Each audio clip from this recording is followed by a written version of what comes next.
Now we are going to study another approach to do the clustering, which is density-based clustering. And after that, we are also going to briefly look at how to validate if we have done the clustering well. So when we are talking about density-based, the criteria is that there should be a connectivity through sufficient density. So this way we will be able to find if there are natural clusters which are of arbitrary shape. And since we are talking about density, it is likely that the noise or outliers cannot impact because it is likely that those points are fewer compared to the natural data. And the density based clustering methods can get the significant information in the one scan, as we are going to look at one of the algorithms. And we need to define here some density parameters as the termination conditions where we'll be satisfied with the quality of the clustering. And as we can see here, there are several interesting algorithms which make use of the density based techniques. And the density based techniques depend on two parameters mainly. One is called epsilon and the other one is called min points. So whenever we are looking at the neighborhood, let's say we are looking at the neighborhood, then we want to be clear what is the distance that we consider as the neighborhood. So that is the epsilon, that is representing the radius which we consider as the neighborhood. Then this is possibly the distance which is representing the neighborhood.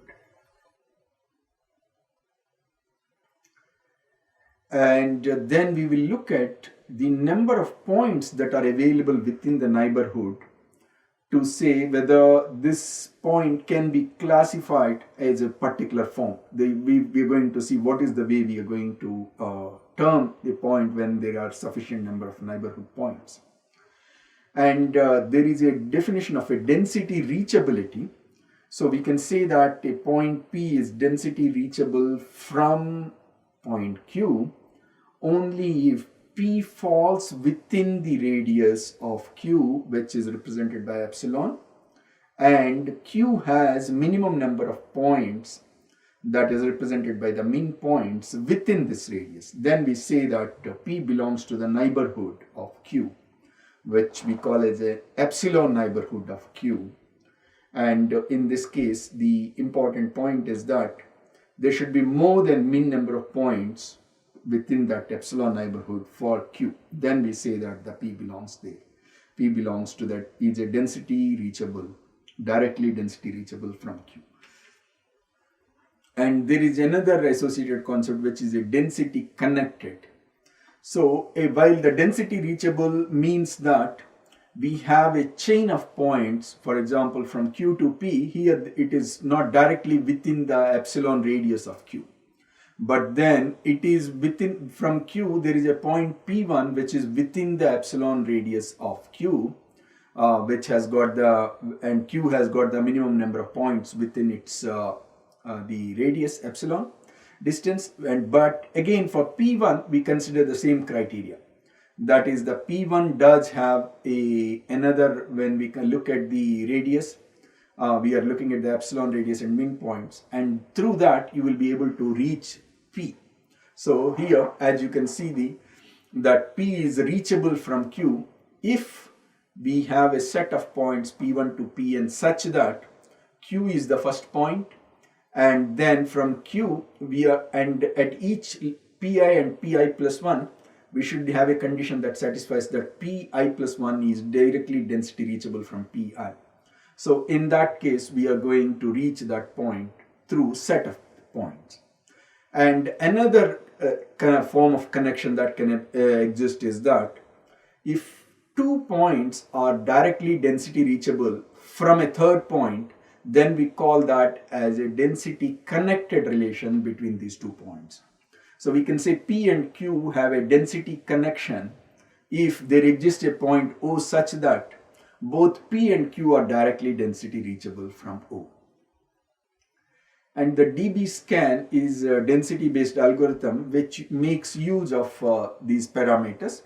And dbScan defines three types of points. One is considered core point, another one is considered the border point, and the third one is considered the noise point. So it is considered core point if it has a minimum number of points within the epsilon radius, and it is considered a border point if it is within the epsilon radius of one of the core points, but it does not have the minimum number of points within its epsilon radius. And it's considered a noise point if it is neither a no core point nor a border point. So this is how it looks like. As we can see here, this is a core point for the minimum points of 4, because what we can see here is that within its radius we have got 3, 5 and so 6. So we have got 6 points within its epsilon radius. So this point is a core point. Now if we consider this point, and when we draw its epsilon radius, what we see is that we have only 3 points within its epsilon radius. So what it means is that it is a border point, considering that it is a point within the epsilon radius of this core point. Let's say this is A, this is B. So B is within the radius of A, but B does not have a sufficient support within its own radius, so it cannot become a core point. Now if we look at point C has neither. So point C is not within the radius of A, nor it is having its own, it can be considered a core point because it does not have a sufficient number of support. It has only 2 points within its radius, epsilon radius. So in this case, the C is becoming a noise point. So dbScan treats these 3 types of points in a different way. So now if you look at a dbScan algorithm, first thing it does is that it eliminates all the noise points. So now it is left with only core points and border points. So what it does is that it does it for all the core points. For each of the core points, it is checking whether there is a cluster around it. Otherwise, it is creating a cluster and with this core point, and it is assigning the cluster label to that core point. And then whenever a cluster is created with a core point, all the points within the epsilon neighborhood of this core point are going to be assigned to the cluster that is created. So we continue this until there is no core point is left without any cluster label. So dbScan, if we use the dbScan and define these core border noise points, as we can see here, if we look at this is the original points. If we classify the points as either core, border or noise, and using the color green is representing the core points, and then blue is the border points and red is noise point, we can say that it is doing a pretty good job of differentiating to start with the data space. And after that, it applies the algorithm. So it works pretty well when it has got a clear cut of noise for which it has to filter, and then if it has to create different shapes, if there is a sufficient density, it can work simply with the density. So thereby, if we reduce the epsilon and then there is a sufficient density that there are minimum points within the epsilon radius, then we will be able to create in fact a cluster of any shape. If there is a natural cluster based on the density, then we will be able to capture it by giving a suitable parameters, which is the epsilon and the minimum points. But as we can see, there are 2 parameters, and by varying those parameters, we are going to get a different set of clusters. So as we can see in this example, so if we used a minimum points 4 and an epsilon of 0.5, we got clustering of this form. Once we reduce the epsilon further, we started dividing this natural cluster into multiple clusters because it looked at a density within this cluster, and then it differentiated them based on that. And here again what we are seeing is that here we can see that though we are seeing the 2 net structures which are looking like rhombus, And but within that, each structure, we can see that there is a variation of density. We can see that some places there is a lighter density and some are with a heavier density. So that is going to, if we have got a sufficient high epsilon, we are creating a natural cluster as expected.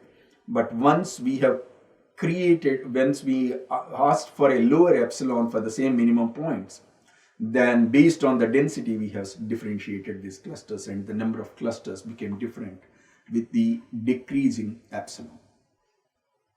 And this algorithm does not work well if a single shape has varying density of points within it. So once we used a different epsilon, we need to choose a suitable epsilon if the density is varying. And also it is not suitable when we have a high dimensional data, because the definition of a density is going to be a challenging parameter. And to find out what is an optimal epsilon and optimal min points, we may do a data analysis initially. For example, here we have got let's say 3,000 points. What we did is that we plotted a graph which represented the distance within which we have the fourth neighborhood exists. So that is within what radius we are able to find 4 points. And then we plotted this. So now if we think that there is a line beyond which it is likely to be a noise, then we can suitably define the epsilon and then min points, and thereby we will be able to get a good density based clusters. Now let's look briefly about how to validate the cluster analysis that we have done. If we have got some set of clusters, how do we know that those are representing a good segmentation or clustering of the data that we have? So for when we had a supervised learning, that is classification, we had one advantage. Suppose that we had 100 data points which are representing the training data. We could easily choose 70 points to represent the classification model and other 30 points to validate the classification model, because these 30 points have got the correct answer within it. So we can validate and say that this model is good and so on. But with cluster analysis, such a luck doesn't exist, because cluster analysis is not done with some preconceived ideas or any parameter in mind, or with a definite answer in mind, because in that case we don't call it cluster analysis. So the result of cluster analysis, to say whether it is good or bad, it is in a way, it is depending on what you think. So we need to we need to look at the cluster analysis goodness from certain parameters. For example, we know that some points are noise. So is it able to eliminate that? And also we may be able to use the cluster analysis to compare two different cluster algorithms. So as we have seen, when we compared them using the various parameters, then we found that one clustering is better than the other form. And we may also compare with the sets of clusters and draw a conclusion. Or we may be able to look at two clusters and see that how are they looking like. So one cluster may be too small compared to the other one, or it is representing a different level of density compared to the other cluster. So that will help us understand where is the cluster analysis algorithm that we used is giving us good results. So some of the aspects when we consider when we validate the cluster analysis is that first thing we will look at is the ability to form non-random structures that are existing within the data. And then if we have an externally known results, like the way it happened in classification, then we may be able to use those known results to see whether the cluster analysis is done well. And we may be able to do the cluster validation without a reference data, in that case, we only use the data that we have used to do the cluster analysis. And then we may have two different sets of cluster analysis that has been performed, and we may want to compare them, and thereby we want to find what is representing a real natural number of clusters within the given data. And as it happens, as we can see here, 2, 3, 4, we may consider that for the entire clustering or for the individual clusters. Let's say we are doing the cluster analysis on a medical data. So the researcher is interested in finding out, let's say, a drug resistance for some of the patients based on some symptoms, or another researcher wants to know whether some patients or some people are more prone for a particular ailment. So in such case, the result may come without doing a complete cluster analysis, because their focus is on finding one individual cluster that helps them draw some conclusions. So in that case, this point can be applied. So same thing happens with the third and fourth one. For one particular cluster of our interest, we can see using the internal data that is matching all the requirements of us for forming a cluster, or for example, for let's say for a target marketing, then we may be satisfied. And some of the measures for cluster validity, for the external measures, they are more like the classification measures. But in case we want to depend on the internal index, that is, we don't have the external labels available whereby we can identify the cluster's goodness, we may want to use the sum of the squared error, which depend on the distance metrics, and then the distance metric itself depends on the type of attributes that we have, and if we want to give any weightage, etc. And we may use a relative index, so that we may use to compare different clusterings or the clusters. And sometimes we may want to go with the matrices to know whether we have done a good job with clustering. So let's say we created a proximity matrix, which is representing the n by n matrix. We have n data points, we find the proximity of these points to every other point.